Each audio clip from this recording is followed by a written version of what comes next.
Avertissement.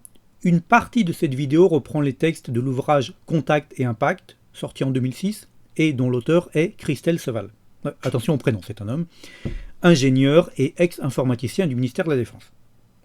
Cet ouvrage est absolument remarquable, tout du moins la partie principale, les annexes partent un peu dans tous les sens, et tente de répondre à la question: si des extraterrestres visitent régulièrement notre planète depuis l'aube des temps, pourquoi n'entrent-ils pas officiellement en contact avec nous? Le livre a presque 20 ans, mais est toujours d'actualité. Plus que jamais, aurais-je envie de dire. Attention, on ne se pose pas la question de savoir si les aliens existent ou pas. Contact et Impact est avant tout un livre de socio-psychologie. Si j'étais prof de philo, je le ferais lire à mes élèves. Peu importe qu'on croit ou non à l'origine non humaine des ovnis, on s'en fout, c'est pas le sujet ici. La question est uniquement, s'ils sont là, pourquoi ne se montrent-ils pas au grand jour? Comme c'est assez long, je vais couper la vidéo en 2 parties. Vous aurez la suite la prochaine fois. Notre humanité nie l'existence de ce phénomène. Pas nécessairement par manque de preuves, mais car elle se défend en mettant en œuvre un mécanisme de défense psycho-socio-immunologique contre ce qu'elle perçoit comme une menace. Il est en effet connu, en psychologie, que quand une réalité est trop dure à supporter, le cerveau peut carrément l'oublier. Par exemple, des personnes ayant été victimes d'abus sexuels dans leur enfance. Ce qui suit est la grande idée du livre. Alors, je vous lis une partie de la préface. Pourtant, ces extraterrestres qui nous visitent n'ont nul désir, ni besoin de nous conquérir. La menace est d'un autre ordre. Elle tient en un mot: ethnocide. Le génocide est l'annihilation physique d'une espèce, d'une tribu. L'ethnocide est l'annihilation d'une culture.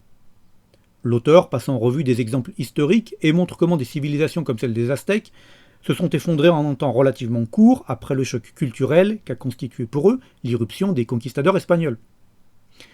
Si on remet brutalement les croyances fondatrices de notre pensée en question, celles-ci s'effondrent.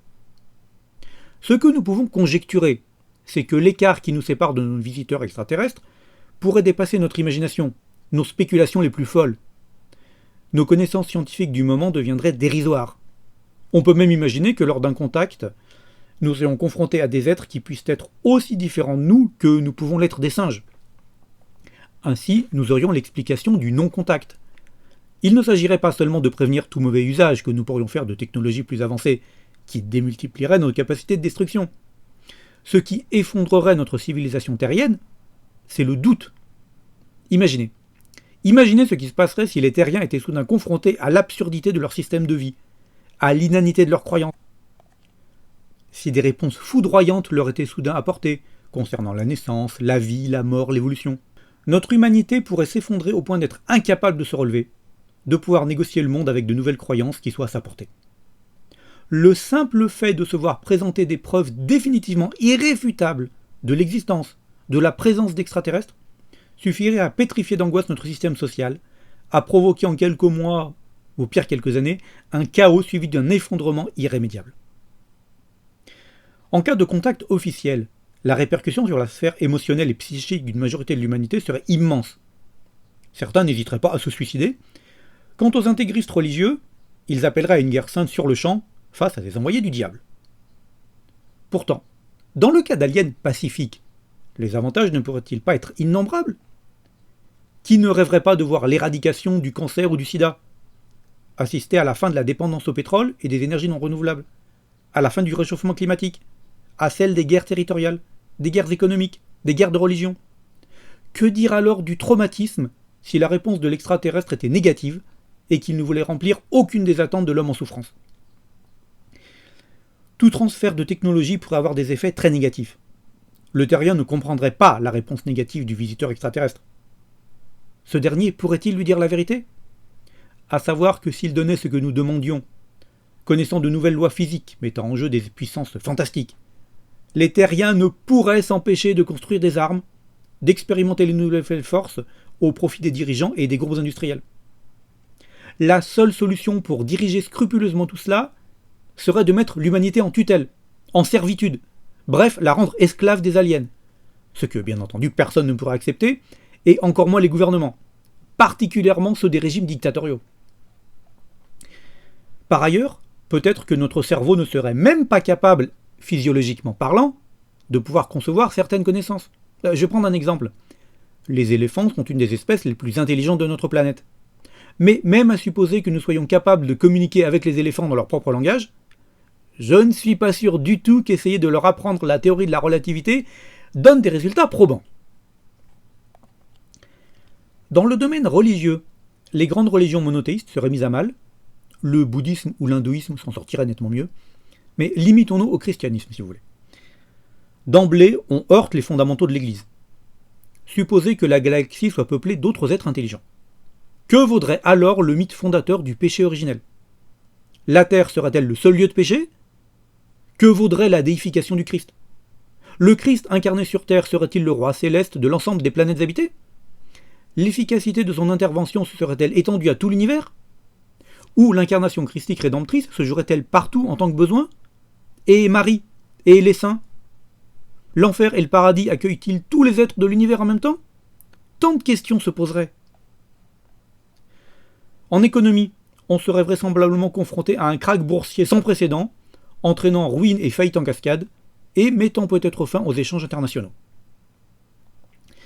Dans la sphère politique, une très grave perte de conscience affecterait les autorités politiques et militaires.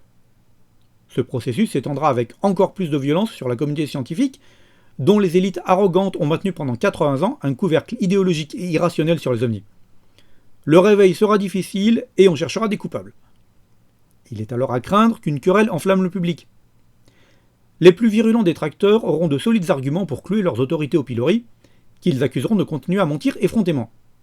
Comment pouvoir leur faire confiance après tant de mensonges depuis si longtemps? Si le dossier OVNI avait été présenté loyalement au public, le contact ne serait probablement pas perçu aujourd'hui comme une menace imminente, à l'instar d'une attaque militaire, la population ne serait pas au bord de la guerre civile, et tout cela serait de la faute des gouvernements. Ils diront que le peuple était capable d'encaisser cette vérité, en surestimant probablement sa capacité d'absorption. Parce que la réaction officielle a été de traiter le sujet par le ridicule ou le secret, il a été impossible de développer des réponses adaptées. Concomitamment, on peut craindre que le secteur de l'armement et de la recherche militaire soit dopé sur ordre gouvernemental, sans concertation et sans contrôle international, à la fois pour endiguer la montée des problèmes au sein de la société humaine, tels que l'accès aux ressources essentielles, le maintien de l'ordre, la défense du territoire, et sur le plus long terme, pour accéder un jour à un stade où l'armée pourrait retrouver sa crédibilité et peut-être s'imposer face aux extraterrestres en ayant développé une technologie comparable. Mais la tentation de retour à des régimes totalitaires, prétendument capables de gérer une situation de crise, sera forte. Et surgiront un peu partout des hommes providentiels, ou des femmes, qui voudront se voir confier la destinée des populations. Le gouvernement américain a tout particulièrement à redouter d'un contact extraterrestre officiel, car l'hégémonie des États-Unis serait alors menacée sur plusieurs terrains.